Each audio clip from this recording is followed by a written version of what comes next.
ಮೊದಲು ನಿಮ್ಮಮ್ಮನ ಬಗ್ಗೆ ಸ್ವಲ್ಪ ಪ್ರೀತಿ ಇಟ್ಕೊ, ಅಷ್ಟು ಸಾಕು ನನಗೆ. ಅವ ಯಾಕವ ಹಿಂಗೆಲ್ಲ ಮಾತಾಡ್ತಿದ್ಯಾ? ಅವ ಇವ್ರು ನನ್ನ ಹೆಂಡ್ತಿ ಕಣವ. ಇದುವರೆಗೂ ನಂತದ್ದು ಏನು ಕೇಳಿಲ್ಲ. ಮೊದಲನೇ ಕಿತ ಬಳೆ ಕೊಡಿಸು ಅಂತ ಕೇಳೋರೆ. ಇಷ್ಟು ಚಿಕ್ಕಾಸೆನು ಈಡೇರಿಸ್ತಾ ಹೋದ್ರೆ ನನ್ನ ಜೀವನಕ್ಕೆ ಏನು ಅರ್ಥ ಇರ್ತದೆ ಹೇಳು? ತಾಳಿ ಕಟ್ಟಿದ ಮ್ಯಾಕೆ ಹೆಂಡತಿ ಆಸೆ ಏನು ಅಂತ ತಿಳ್ಕೊಂಡು ಅದನ್ನು ಪೂರೈಸೋದು ನನ್ನ ಕರ್ತವ್ಯ ಅಲ್ವೇನವ?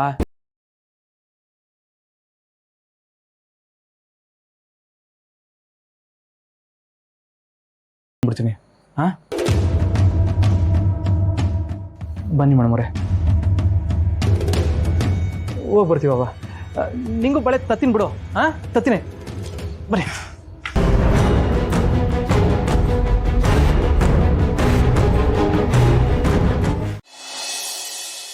ರೀ, ನೀವು ಆಫೀಸ್ಗೆ ಹೋಗ್ತಾ ಹಂಗೆ ಅಲ್ಲೇ ನನ್ನನ್ನು ಹೊಸ ಮನೆ ಹತ್ರ ಒಂಚೂರು ಬಿಟ್ಬಿಟ್ಟು ಹೋಗಿ. ನೀನು ಯಾಕೆ ಅಲ್ಲಿಗೆ ಬರಬೇಕು? ನಿನ್ನನ್ನು ಅಲ್ಲಿ ಕರ್ಕೊಂಡು ಹೋಗ್ಬೇಕು ಅಂದರೆ ಇಲ್ಲಿ ಇನ್ನೊಂದು ಸುಳ್ಳು ಹೇಳಬೇಕು. ಅದು ಅಲ್ಲದೆ ಅಮ್ಮಂಗೆ ನೀನು ಇಲ್ಲ ಅಂದರೆ ಕೈಕಲ್ಲ ಆಡಲ್ಲ. ಜೊತೆಗೆ ಜಾನ್ವಿ ಬರ ಇದ್ದಾಳೆ. ಅಯ್ಯೋ ಬಿಡ್ರಿ, ನಂಗೆ ಯಾಕೋ ಮನಸ್ಸು ಸರಿ ಇಲ್ಲ. ದೇವಸ್ಥಾನಕ್ಕೆ ಹೋಗಿ ಪೂಜೆ ಮಾಡಿಸ್ಕೊಂಬರ್ತೀನಿ ಅಂತ ಹೇಳ್ಬಿಟ್ಟು ಹೋಗ್ತೀನಿ ಅಷ್ಟೇ. ನೀನು ಯಾಕೆ ಅಲ್ಲಿಗೆ ಬರಬೇಕು? ಅಮ್ಮನೇ ಅಲ್ಲಿದ್ದಾರಲ್ಲ.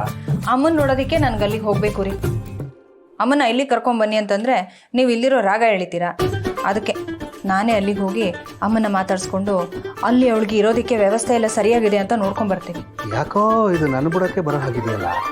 ಏನಾದರೂ ಇವಳು ಅಲ್ಲಿಗೆ ಹೋದರೆ ನನ್ನ ಬಂಡವಾಳ ಬಯಲಾಗ್ಬಿಡುತ್ತೆ. ಏನ ಬಿಡ, ನಿನಗೆ ನನ್ನ ಮೇಲೆ ನಂಬಿಕೆ ಇಲ್ವೇನೆ? ನನಗೆ ನಿಮ್ಮ ಮೇಲೆ ತುಂಬ ನಂಬಿಕೆ ಇದೆ ರೀ. ಆದರೂ ನಾನೊಂದ್ಸಲ ಅಲ್ಲಿಗೆ ಹೋಗಿ ಅಮ್ಮನ ನೋಡಿಕೊಂಡು ಮನಸ್ಸು ಬಿಚ್ಚಿ ಮಾತಾಡ್ಕೊಂಡು ಬರ್ತೀನಿ. ಬೇಡ, ನಾನು ಈಗ ಅಲ್ಲಿಗೆ ಹೋಗಲ್ಲ ಕಣೆ. ಆಫೀಸಲ್ಲಿ ಮೀಟಿಂಗ್ ಇದೆ. ಮೀಟಿಂಗ್ ಮುಗಿಸಿ ಆಮೇಲೆ ಮನೆ ಹತ್ರ ಹೋಗ್ತೀನಿ. ನನ್ನ ಕಷ್ಟಕ್ಕೆ ನೀವು ಯಾವತ್ತೂ ಆಗಿದ್ದೀರಾ? ಅಮ್ಮನ ಇಲ್ಲಿಗೆ ಕರ್ಕೊಂಬನ್ನಿ ಅಂತಂದರೆ ಒಂದು ರಾಗ ಎಳಿತೀರಾ. ಹೋಗ್ಲಿ, ನಾನೇ ಅಲ್ಲಿಗೆ ಹೋಗ್ತೀನಿ ಅಂತಂದರೆ ಮೀಟಿಂಗು ಪಾರ್ಟಿಂಗು ಅಂತ ಇಲ್ಲಿರೋ ಕಾರಣ ಹೇಳ್ತೀರಾ. ನೀವು ನನ್ನನ್ನು ಅಲ್ಲಿಗೆ ಕರ್ಕೊಂಡು ಹೋಗೋದಕ್ಕೆ ಇಷ್ಟೊಂದು ಹೆದರ್ಕೋತಾ ಇರೋದು ನೋಡಿದ್ರೆ ಅಲ್ಲಿ ಅಮ್ಮನಿಗೆ ಸರಿಯಾಗಿ ಏನು ವ್ಯವಸ್ಥೆ ಮಾಡಿಲ್ವೇನೋ ಅಂತ ನಂಗೆ ಅನುಮಾನ ಬರ್ತಿದೆ. ಒಳ್ಳೆ ಪೆದ್ದಿ ಕಣ ನೀನು. ನಿನ್ನಂಥ ಅದ್ಭುತನ ನನಗೆ ಮದುವೆ ಮಾಡಿಕೊಟ್ಟಿರೋ ದೇವ್ರ ಕಣೆ ಅವರು. ಅವ್ರನ್ನ ಹೆಂಗಾಗೋ ನೋಡ್ಕೊಳಕ್ಕಾಗತ್ತಾ? ರಾತ್ರಿ ನಾನು ಮನೆ ನೋಡೋಕೆ ಹೋಗ್ತೀನಲ್ಲ, ಆಗ ಅವ್ರಿಗೆ ದಿವಸ ಊಟಕ್ಕೆ ದುಡ್ಡು ಕೊಟ್ಟು ಬರ್ತೀನಿ. ಜೊತೆಗೆ ಏನೇನು ಬೇಕೋ ಅದನ್ನು ತಗೊಳ್ಳಿ ಅಂತ ಹೇಳ್ತೀನಿ. ಅಪ್ಪ ಸೆಕ್ಯೂರಿಟಿ ಆಗಿದ್ದಾಗ ಕೊಡೋದಕ್ಕಿಂತ ಜಾಸ್ತಿ ದುಡ್ಡನ್ನ ಇವ್ರಿಗೆ ಕೊಡ್ತೀನಿ ಅಂತಂದ್ರೆ ಅನುಮಾನ ಪಡ್ತೀಯಲ್ಲ. ಬೇಕಾದ್ರೆ ನೀನು ಅವ್ರಿಗೆ ಫೋನ್ ಮಾಡಿ ವಿಚಾರಿಸು, ಅಷ್ಟೊಂದು ಅನುಮಾನ ಐತೆ. ಒಟ್ಟಲ್ಲಿ ನೀವು ನನ್ನನ್ನು ಅಲ್ಲಿ ಕರ್ಕೊಂಡು ಹೋಗೋದಿಲ್ಲ ಅಷ್ಟೇ ತಾನೇ? ಸರಿ ಬಿಡಿ, ಅಮ್ಮನೇ ಎಲ್ಲಿ ಕರ್ಕೊಂಬನ್ನಿ. ಅದಂಗೆ ಆಗುತ್ತೆ?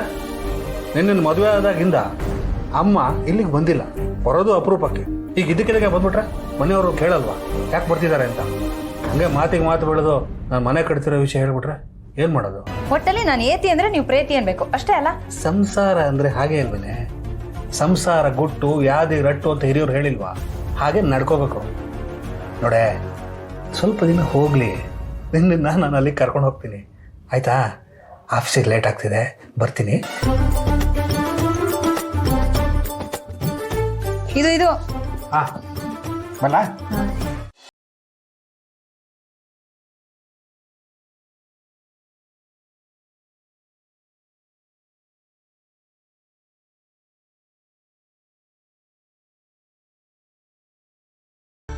ಓ ಅಳಿಯಂದ್ರು, ನಮಸ್ಕಾರ ಅಳಿಯಂದ್ರೆ. ನಮಸ್ತೆ.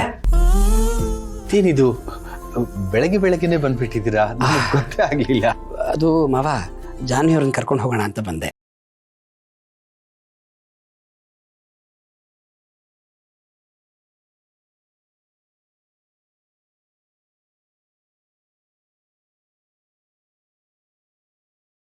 ಒಂದೆರಡು ದಿನ ಇಲ್ಲಿರ್ಬೇಕು ಅಂತ ಆಸೆ ಪಡ್ತಿದ್ದಾಳೆ. ಒಂದೆರಡು ದಿನ ಆದ್ಮೇಲೆ ನಾನೇ ಬಿಡು ಮಾಡ್ಕೊಂಡು ಕರ್ಕೊಂಡ್ಬಂದು ಬಿಟ್ಟು ಹೋಗ್ತೀನಿ. ಹಾಗಲ್ಲ ಮಾವ, ಈಗ ಜಾನ್ವಿಯವರು ಇಲ್ಲಿದ್ರೆ ನಿಮಗೆ ತೊಂದರೆ ಆಗುತ್ತಲ್ವಾ ಅಂತ ಹೇಳಿದೆ. ಅಯ್ಯೋ, ನಮ್ಮ ಮಗಳು ನಮ್ಮ ಮನೇಲಿದ್ರೆ ಏನ್ ತೊಂದರೆ ಅಳಿಯಂದ್ರೆ? ಅಯ್ಯೋ, ಬೇರೆ ಯಾವುದೋ ರೀತಿಲಿ ತೊಂದರೆ ಅಂತ ನಾನು ಹೇಳ್ತಾ ಇಲ್ಲ. ಅದು ಈಗ ಅಜ್ಜಿನೂ ಇಲ್ಲೇ ಇದ್ದಾರೆ. ಈಗ ಜಾನ್ವಿಯವರು ಇಲ್ಲೇ ಇದ್ರೆ ಅವ್ರನ್ನೂ ನೋಡ್ಕೋಬೇಕು, ಪ್ಲಸ್ ಮನೆ ರೆಸ್ಪಾನ್ಸಿಬಿಲಿಟೀಸ್ ನಿಭಾಯಿಸಬೇಕು. ಹಾಗಾಗಿ ತೊಂದರೆ ಆಗ್ಬೋದು ಅಂತ ಹೇಳಿದೆ ಅಷ್ಟೇ. ಹಾಗೆಲ್ಲ ಏನಿಲ್ಲ ಅಳಿಯಂದ್ರೆ, ನೀವು ಇದ್ ಬಿಡಿ, ಇಬ್ಬರನ್ನು ಆರಾಮಾಗಿ ನಾವು ಚೆನ್ನಾಗಿ ನೋಡ್ಕೊ. ಹೌದು ಅಪ್ಪ, ಅವ್ರಿಗೆ ಹೇಗೆ ಇಲ್ಲಿರೋಕ್ಕಾಗತ್ತೆ? ಅವ್ರಿಗೆ ತುಂಬ ಕೆಲಸ ಇದೆ ಅಲ್ವಾ? ಅದು ನಿಜಾನೇ ಮಾವ. ಕೆಲಸದ ಮೇಲೆ ಬಂದಿದ್ದೆ. ಆದರೆ ಏನು ಮಾಡೋದು ಹೇಳಿ, ನಿಮ್ಮ ಮಗಳನ್ನ ಬಿಟ್ಟು ನನಗೆ ಮನೇಲಿ ಇರೋಕ್ಕೆ ಆಗೋದೇ ಇಲ್ಲ. ನೆನ್ನೆ ಇವರಿಲ್ಲ ಅಂತ ನನಗೆ ನಿದ್ದೆನೇ ಬಂದಿಲ್ಲ. ಅದಕ್ಕೆ ಬೆಳಗಾದ ತಕ್ಷಣ ಎದ್ದು ಓಡ್ ಬಂದ್ಬಿಟ್ಟಿದ್ದೀನಿ. ಇವರು ಒಂದಿನ ಮನೇಲಿಲ್ಲ ಅಂತಂದರೆ ನನ್ನ ಕೈ ಕಾಲೇ ಅಳ್ಳಾಡಲ್ಲ, ಅಷ್ಟು ಡಿಪೆಂಡೆಂಟ್ ಆಗಿಬಿಟ್ಟಿದ್ದೀನಿ. ಹಾಗಾಗಿ ದಯವಿಟ್ಟು ಕಳಿಸ್ಕೊಡಿ ಮಾವ. ಅದು ನಮ್ಗೇನು ಅಭ್ಯಂತರ ಇಲ್ಲ ಅಳಿಯಂದ್ರೆ. ಅವಳು ಇಲ್ಲಿದ್ದು ಹೋಗ್ಬೇಕು ಅನ್ನೋದು ನಮ್ಮ ಆಸೆ.